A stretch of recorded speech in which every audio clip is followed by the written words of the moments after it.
नमस्कार दोस्तों, स्वागत है आप सभी का आज के इस नई वीडियो में। आज का हमारा वीडियो होने वाला है एसएससी एमटीएस 2025 के रिगार्डिंग। जैसा कि आप सभी को पता है, अभी हाल ही में एसएससी के द्वारा एमटीएस का नोटिफिकेशन जारी कर दिया गया है, जिसमें एमटीएस प्लस हवालदार दोनों की पोस्टों के लिए नोटिफिकेशन जारी किया है, जिसमें वर्तमान में अभी जो नोटिफिकेशन में दिया गया है उसमें 1775 पोस्टें ओनली हवालदार के लिए जारी की गई हैं। चलिए सबसे पहले देखते हैं सारी जानकारी इस वीडियो में। पोस्ट कितनी है, योग्यता क्या रहेगी, सैलरी क्या होने वाली, एग्ज़ाम पैटर्न क्या रहेगा। जैसा कि आप सभी को पता है, एसएससी ने हाल ही में 26/6/2025 यानी कि कल के दिन आपका नोटिफिकेशन जारी किया था, जिसमें examination process MTS plus staff and Havaldar के लिए इन्होंने नोटिफिकेशन जारी किया है। इसकी डेट्स क्या क्या दी गई है एसएससी के द्वारा। Date of submission of online applications 26/6 यानी कि कल से आपके फॉर्म भरना स्टार्ट हो गए हैं, जो कि 24 जुलाई 2025 तक फॉर्म भरे जाएंगे। साथ ही इन्होंने ऑनलाइन एप्लीकेशन की जो फॉर्म की डेट है 11 बजे तक रखी है, रात को 24 जुलाई तक। वहीं last date of making online fees payment आप 25 जुलाई तक कर सकते हैं। वहीं अगर आपके फॉर्म में कोई भी मिस्टेक हो चुकी है तो एप्लीकेशन फॉर्म करेक्शन विंडो के लिए आपकी लिंक कब से एक्टिव होगी, 29 जुलाई से 31 जुलाई, 3 दिन का आपको करेक्शन करने के लिए भी टाइम दिया जाएगा। वहीं schedule of computer based examination यानी सीबीई के लिए डेट रखी गई है आपकी 20 सितंबर से 24 अक्टूबर तक आपका एग्ज़ाम कंडक्ट किया जाएगा। फिर भी अदर इन्फॉर्मेशन अगर आप लेना चाहें, अगर कोई अन्य जानकारी चाहते हैं, तो आप टोल फ्री नंबर पर एसएससी के ऑफिस में कॉल कर सकते हैं। अगली जानकारी है वैकेंसी के रिगार्डिंग। कुल कितनी वैकेंसी होने वाली है। Tentative vacancy for post are the under MTS. MTS के लिए इन्होंने अभी नोटिफिकेशन में किसी भी पोस्ट का कोई जिक्र नहीं किया गया है, लेकिन इन्होंने यहाँ पर हैश लगा के दिया है, यानी कि आपकी जो वैकेंसी है, वैकेंसी बीइंग कलेक्टेड, जो वैकेंसी हैं वो अभी कलेक्ट की जा रही हैं। तो लास्ट में एक कोरेंडम निकाल देंगे जिसमें सारी वैकेंसी लगभग 8K से 10K अप्रॉक्स आपकी वैकेंसी हो जाएंगी। अभी फ़िलहाल में इन्होंने हवालदार इन CBIC एंड CBN टोटल पोस्टें कितनी दी हैं, 1075। यहाँ भी इन्होंने स्टार लगा के दिया है, मतलब ये भी पोस्टें अभी फाइनल नहीं है, ये भी पोस्टें कलेक्ट की जा रही हैं। तो ये वैकेंसी डेफिनेटली आपकी बढ़ेंगी, इस बात को ध्यान रखिएगा। Detail of tentative vacancy of Havaldar CBIC and CBN are given at annexure 17 पर दिया गया है, उसको भी हम आगे देखने वाले हैं। अब बात करें रिजर्वेशन की। Reservation will be provided for the scheduled caste SC ST OBC के लिए, EWS PW कैंडिडेट के लिए इन्होंने रिजर्वेशन की दिया गया है। एज लिमिट क्या होने वाली है इसकी। एज लिमिट आपकी सबसे पहले बात की है कब से काउंट होगी, तो 1 अगस्त 2025 से आपकी एज लिमिट काउंट होने वाली है। यानी 1 अगस्त को आपकी एज लिमिट होना चाहिए, 1 अगस्त तक आपकी एज क्राइटेरिया के अंदर। The circular date are for age recognizing is fixed at 1 अगस्त 2025 को according with the provision of DOPNT OM number जो दिया गया है उसके अकॉर्डिंग 14 जुलाई 1988 से the age limit for the post as per recruitment rule of various users department, मतलब कम से कम जो आपका रूल नोटिस था उसके अकॉर्डिंग आपकी जो एज है एमटीएस के लिए कितनी होने वाली है। एमटीएस के लिए होने वाली 18 से 25 वर्ष, जो कि 2 अगस्त 2000 से लेके 1 अगस्त 2007 तक जिनका जन्म हुआ है वो एमटीएस के लिए अप्लाई करेंगे। इसमें भी कुछ पोस्टें 18 से 27 साल के लिए भी रहती हैं। काफ़ी पोस्टें हैं जो कि 18 से 27 वर्ष के लिए भी एमटीएस के अंदर भी आती हैं। वहीं हवालदार की बात की जाए तो हवालदार में सारी पोस्टें 1 अगस्त 2007 तक जिनका जन्म है 2 अगस्त 1998 से, यानी कि 18 से 27 हवालदार की 18 से 27 रहती है सभी पोस्टों के लिए। वहीं एमटीएस में कुछ पोस्टों के लिए 25 तक रहती है, वहीं कुछ पोस्टों में कुछ लिमिटेड पोस्टें होती हैं वहाँ पर 27 साल किसी डिपार्टमेंट में ली जाती है। वहीं अगर इनको एज रिलैक्सेशन की बात किया जाए तो वहाँ 25 तो यूआर के लिए हो गया एमटीएस में, वहीं 27 हवालदार के लिए। इसके साथ ही SC ST के लिए 5 ईयर का छूट मिलेगी, वहीं OBC के लिए 3 ईयर की, वहीं PWD कैंडिडेट के लिए 10 ईयर, OBC वालों के लिए 13, वहीं SC ST के लिए 15 ईयर का एज रिलैक्सेशन आपको मिलने वाला है। वहीं अगर बात की जाए, ये पॉइंट आपको ध्यान देना है, candidates who wish the become considered against reserve vacancy for the see case relaxation must submission request certificate for the competent authority. मतलब जो अथॉरिटी के द्वारा आप जो भी कास्ट है उसके अकॉर्डिंग आप छूट लेना चाह रहे हैं, तो जो भी अथॉरिटी है उसके द्वारा जो जारी किया गया है वह सर्टिफिकेट आपके पास होना ही चाहिए, जिसमें ST SC OBC EWS PWD या ESM किसी भी कैटेगरी का आप स्टूडेंट हैं, तो उसके लिए आपको वह सर्टिफिकेट जब मांगा जाएगा उस टाइम पर कंप्लीट होना चाहिए, जिसमें उन्होंने क्लियरली मेंशन किया है category will not be entertained and their candidature will be cancelled. अगर आप यह जानकारी उन्हें प्रॉपर ही नहीं दे पाते हैं या प्रॉपर सर्टिफिकेट प्रस्तुत नहीं कर पाते हैं तो आपकी उम्मीदवारी निरस्त कर दी जाएगी। ऐसा नहीं होगा कि अगर आप सर्टिफिकेट नहीं दे पा रहे हैं तो आपको OBC से उठा के जनरल में डाल दिया जाए, भले आप एज क्राइटेरिया जनरल का फुलफिल कर रहे हो, आपकी उम्मीदवारी बिल्कुल ही निरस्त कर दी जाएगी। ये पॉइंट आपको याद रखना है। Date of birth filled by the candidates in the online application form भरते समय ये भी आपको ध्यान रखना है कि हमारी जो डेट ऑफ बर्थ है the same record in the matriculation secondary examination, वह आपकी जो डेट और बर्थ है DOB वह होना चाहिए 10th या 12th की जो मार्कशीट है या सर्टिफिकेट है उसके अकॉर्डिंग, सर्टिफिकेट या मार्कशीट के अकॉर्डिंग यह होना ही चाहिए कंपलसरी। ये नहीं कि आधार कार्ड में जो डेट ऑफ बर्थ है उसके अकॉर्डिंग आपने फॉर्म भर दिया। फॉर्म कैसे भरेंगे, तो इसके लिए आपको SSC की वेबसाइट पर जा सकते हैं ssc.gov.in, या इनका खुद का एप्लीकेशन है माई SSC करके, वहाँ उस ऐप से भी आप फॉर्म भर सकते हैं। प्ले स्टोर से ऐप डाउनलोड करके माई SSC करके इनका एप्लीकेशन है, उससे भी आप फॉर्म भर सकते हैं।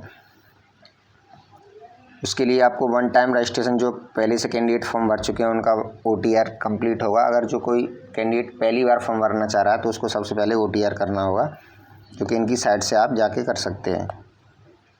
अगर फ़ीस की बात की जाए, आपकी एग्जामिनेशन फ़ीस कितनी रहने वाली है, तो फीमेल कैंडिडेट हुए, SC ST PWD ESM जो कैंडिडेट हैं उनके लिए आपको 0 रुपये लगेगा। वहीं UR और OBC कैंडिडेट्स हैं उनको आपको पे करने होंगे 100 रुपये हर कैंडिडेट को। Fees can be paid only through online payment mode named Bhim UPI net banking. आप किसी भी ऑनलाइन प्लेटफॉर्म के द्वारा ही आप फीस पेमेंट कर सकते हैं।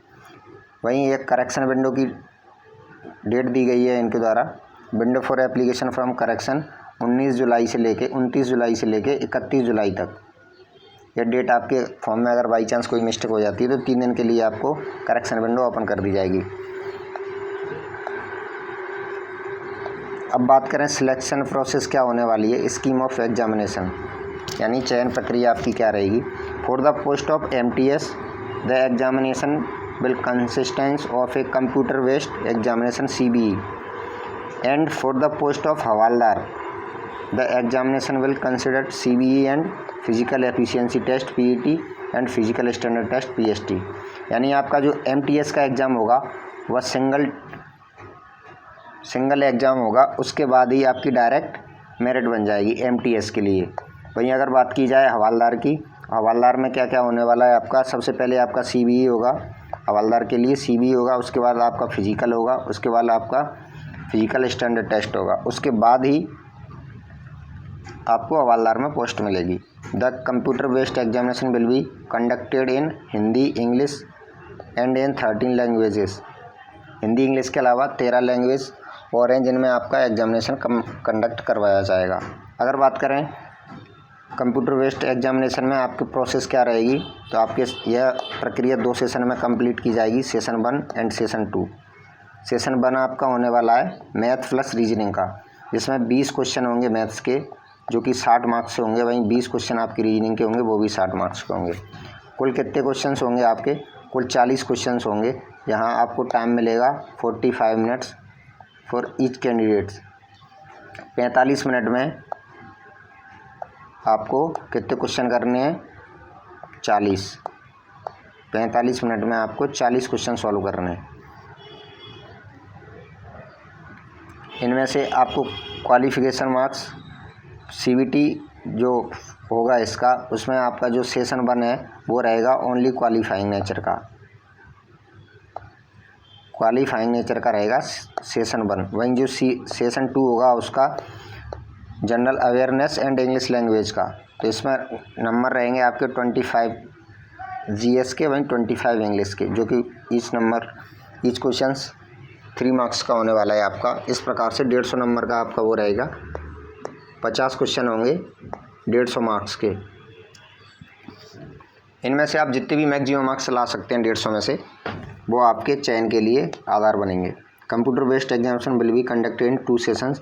ये आपको बता दिया, सेशन 1 एंड सेशन 2 में आपका यह एग्जामिनेशन कंडक्ट होगा। Computer based examination will be conducted in 2 sessions, session 1 and session 2 on the same day and both the session will be mandatory. एक ही दिन में आपके ये दोनों सेशन होने वाले हैं। ये नहीं कि CBT 1 और CBT 2 के फॉर्मेट में चले जाएं। एक ही टाइम पे एक ही जगह पर होंगे। दोनों ही सेशन आपको मैंडेटरी है करना। The candidate will get 45 minute to complete session 1। On completion of 45 minute session 1 get automatically close. 45 minute के बाद आपका सेशन 1 ऑटोमेटिकली बंद हो जाएगा। उसके बाद immediately after completion of session 1 session 2 will started. Session 2 will also be for 45 minutes and immediately on completion of 45 minutes of session 2 the computer based examination will come to an end। यानी कि आपका जो examination है उसमें 45 minutes में आपका session 1 होगा, वहीं 45 मिनट्स में ही आपका सेशन 2 होगा। और एक ही जगह पर जैसे ही आपका सेशन 1 का टाइम ख़त्म होगा उसके तुरंत बाद ही आपका सेशन 2 एक्टिव हो जाएगा। Computer based examination will consist of objective type multiple choice question. The question will be set in English, Hindi and 13 languages. MCQ type के प्रश्न होंगे, ये सब आप सभी को पता ही है। There will be no negative marking in session 1। यानी आपका जो सेशन 1 होगा मैथ एंड रीजनिंग का, उसमें आपकी नेगेटिव मार्किंग नहीं होने वाली है सेशन 1 में। इस बात को याद रखिएगा, सेशन 1 में आपकी नेगेटिव मार्किंग नहीं होने वाली है, no negative marking. In session 2 there will be negative marking of 1 marks for each wrong answer. Candidates are therefore advised to keep this in mind while answering the question. आपको यह सूचना दी जाती है, आप जब भी आंसर करें तो इस चीज़ को माइंड में रखें कि आपके प्रत्येक रॉन्ग आंसर के लिए सेशन 2 में 1 मार्क्स काटा जाएगा। Each wrong answers 1 marks for each wrong answers. यानी कि आपका एक प्रश्न कितने मार्क्स का है? 3 नंबर का। क्वेश्चन 1 3 मार्क्स का। अगर क्वेश्चन रॉन्ग हुआ एक तो आपका 1 मार्क्स काट लिया जाएगा। ये आपको याद रखना है। सेशन 1 आपका नो नेगेटिव मार्किंग के साथ होगा। Marks scored by candidate in computer based examination if conducted in multiple shift will be normalized by using the formula published by the commission। यानी आपका नॉर्मलाइजेशन होगा, ये एग्जाम एक से अधिक शिफ्टों में जाएगा। नेक्स्ट बात करें फिजिकल इफ़िशियंसी टेस्ट। MTS आपका एक सिंगल स्टेज में कंडक्ट होने वाला एग्ज़ाम है। वहीं अगर बात की जाए हवालदार की तो उसके लिए आपको फिजिकल भी देना होगा। इसमें फिजिकल आपका क्या रहेगा? फिजिकल में वॉकिंग रहेगी आपकी 1600 मीटर इन 15 मिनट।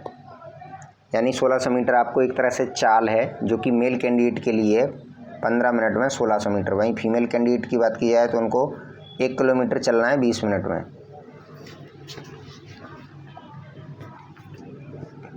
वहीं physical standard test PST the minimum physical candidate for the post of Havaldar. Havaldar के लिए यह कंपलसरी रहेगा। जो मेल कैंडिडेट के लिए हाइट होने वाली है वो 157.5 सेंटीमीटर इतना होना ही होना चाहिए। लगभग आपका 5 फीट 2 इंच इतनी आपकी हाइट होनी चाहिए। Relaxation for 5 centimetre in the case of Garhwal, Assamese, Gorkha and member of schedule tribe. Schedule tribe के जो कैंडिडेट्स हैं उनके लिए 5 सेंटीमीटर की और अतिरिक्त छूट मिल जाएगी। वहीं चेस्ट की बात की जाए तो 81 centimetres fully expanded with minimum expansion 5 centimetre, यानी 5 सेंटीमीटर फुलाव के साथ आपका सीना 81 सेंटीमीटर होना चाहिए। वहीं फीमेल कैंडिडेट की बात की जाए तो इनकी हाइट कितनी होनी चाहिए, 152 सेंटीमीटर। वहीं 2.5 centimetre in the case of वही गढ़वाल, असमिया, गोरखा, अदर ST जो ट्राइब्स हैं उनके लिए। लड़कियों के लिए चेस्ट नहीं मापा जाता है इनका, लेकिन यहाँ पर इन्होंने वेट मेंशन किया हुआ है 48 kg relaxable by 2 kg। 2 kg की छूट मिल जाएगी गोरखा, असमीज और गढ़वाली लोगों के लिए, जबकि 48 kg आपका वेट होना ही चाहिए। PET PST will be conducted by CBIC CBIN at various post centers finalized by them. The candidate may be called for PET PST to any center across the India. आपका जो PET और PST होगा उसके लिए आपको all over India में कहीं भी बुलाया जा सकता है, इसके लिए कोई सेंटर फिक्स नहीं है। वहीं बात की जाए इनमें क्वालिफिकेशन मार्क्स क्या होने वाले हैं। Minimum qualification marks in session 1 and will in session 2 computer based examination. वहीं जनरल के लिए आपकी क्वालिफिकेशन मार्क्स रहेंगे 30 नंबर। OBC WS के लिए 30% रहेगा। ऑल अदर कैटेगरीज के लिए 20%। 30% बोला है। अगर आपका 40 मार्क्स का 40 क्वेश्चन आपके रहेंगे तो आपको ओनली कितने प्रश्न सही करना है, 12 प्रश्न, 12 क्वेश्चन सही करना है मैथ रीजनिंग। अगर आपका मैथ रीजनिंग वीक है तो आप इस एग्ज़ाम को क्रैक कर सकते हैं। ये आपके लिए बहुत ही अच्छी अपॉर्चुनिटी होने वाली है अगर आपके थोड़ी बहुत भी इंग्लिश आती है तो। थैंक यू दोस्तों, ये रही थी MTS नोटिफिकेशन की जानकारी। अगर आपको ये वीडियो अच्छा लगा हो और इसी तरह से जॉब अपडेट पाने के लिए हमारे चैनल को सब्सक्राइब ज़रूर करें, दोस्तों के साथ शेयर करें। धन्यवाद। जय हिंद।